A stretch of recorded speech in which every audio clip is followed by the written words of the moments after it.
Modern satellites took 50 years to accurately map Antarctica. This Ottoman admiral did it in 1513, without leaving his library, and without Antarctica even being discovered yet. This is the Piri Reis map, and it might be the most dangerous piece of paper in human history. In 1929, a group of historians were cataloging dusty documents in the Topkapi Palace in Istanbul. What they found stopped them cold. A map drawn on gazelle skin, dated 1513. Signed by an Ottoman admiral named Piri Reis.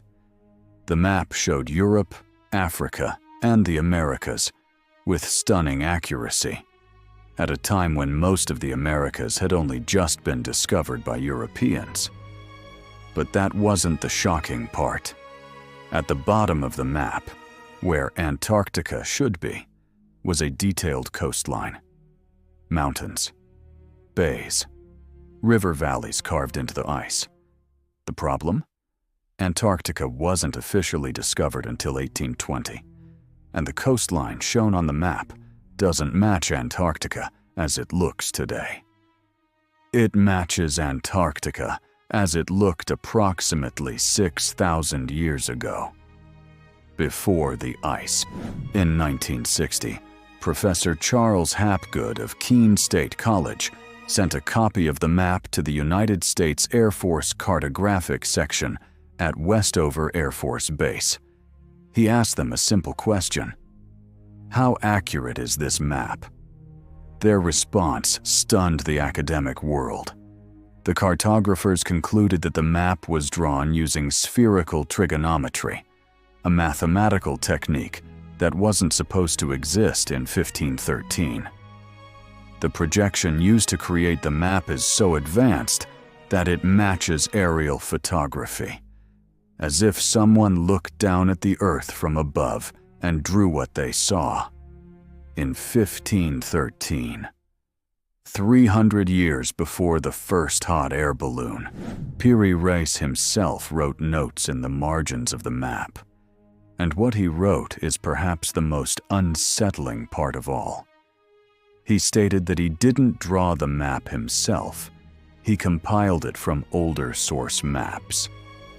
Some of those source maps, he claimed, dated back to the time of Alexander the Great.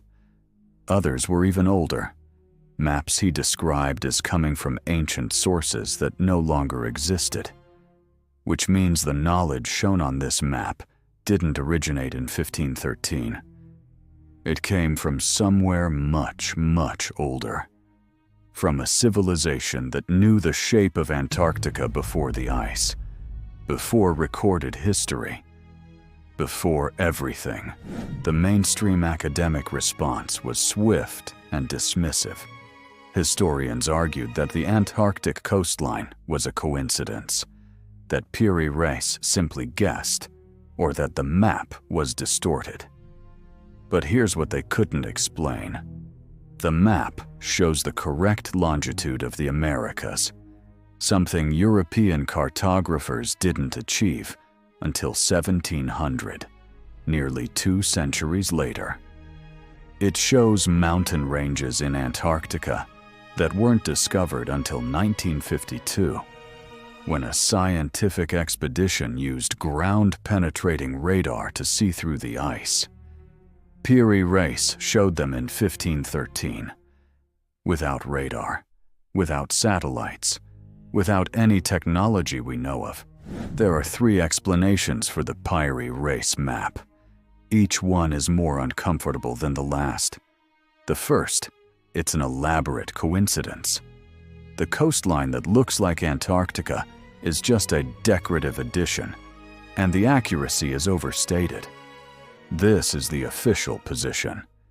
The problem is that too many specific details are correct for coincidence to be a satisfying answer.